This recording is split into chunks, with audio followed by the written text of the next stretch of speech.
Sir Peter Bottomley.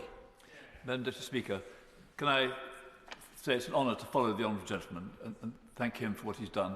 He does remind me of the book written by our former colleague Tristram Hunt about the original Champagne socialist, the communist Frederick Engels, and the lives that people had in his part of the world, in north of London. Were we to be having a debate on the history of Muslims in this country, or Hindus, or Sikhs, I think we'd have the same kind of attendance.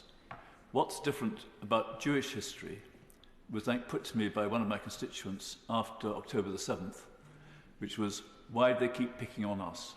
There are 16 million Jews in the world, of whom about 250,000 are in this country. Their contributions have been magnificent, and not just those who are known. In my previous job, which was some time back, I put neon lights outside theatres and cinemas in the West End. Our painter said to me one day, could he have a day off? I said, of course. Why? He said his mother had died. I said, can I come to the funeral? And he burst into tears. Because he was Jewish, he didn't know anybody else knew it, and the idea that someone would volunteer to come to this kind of family event overcame him. It shocked me that someone in my country could be feeling like that. My honourable friend, and I thank her for introducing this debate, mentioned Esther Ransom. I hadn't actually thought that Esther Ransom was Jewish until I went to her wedding, and seeing Desmond Wilcox trying to become Jewish in terms of music and dance and everything else was just amazing. But it's not just the significant people you need to worry about. When I went on almost a pilgrimage to Gallipoli to see the graves and the names of the people in my constituency who had died, I kept coming across memorials to Jews who had served in our armed forces. The same thing applies in every walk of life, whether notable or just noticed if you keep your eyes open.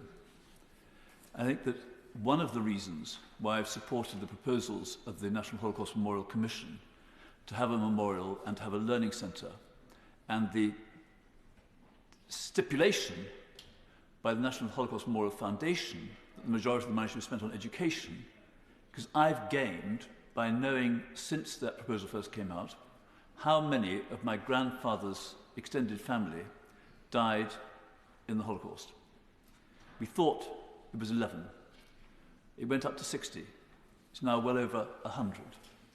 That's the kind of education that matters, and I hope that my grandchildren and great-grandchildren, if there are some, will actually learn about our history and how inclusive it is, and how it's chance that allows some people to go on and put down roots, and others don't get the chance because of ideology or murderous habits of too many people. I also want my children and grandchildren to know about the way Jews have been treated in this country over the last 800 years or so. It's not been good, it's not been easy. And I remember every time I go to church that Jesus was not a Church of England white Englishman. We have to remember our shared history and try to adjust the way we work together. And I don't just want to talk about the Abrahamic faith, because the same thing applies to the other faiths that have different traditions and different origins. Our future is together, and the sooner we learn about what we can about each other and what we share, the better. Having said that, I also want to mention, my own friend mentioned Simon Milton. I've been to two Jewish, well, more than two Jewish funerals, but when the bones were discovered in the Imperial War Museum, I went out to New Bushey, where they can't even show where the cemetery is for the fear of being attacked. And when I went to the service for Simon Milton, that again had to have strict security. One of them, a member of the Community Security Trust, came up to me and said, "You're Peter Bottomley." I said, "I am." He said, in words which I can almost hardly say, "You're one of the people where I believe it's safe to remain in this country. If we can defend each other, we can do better together." 5-minute limit.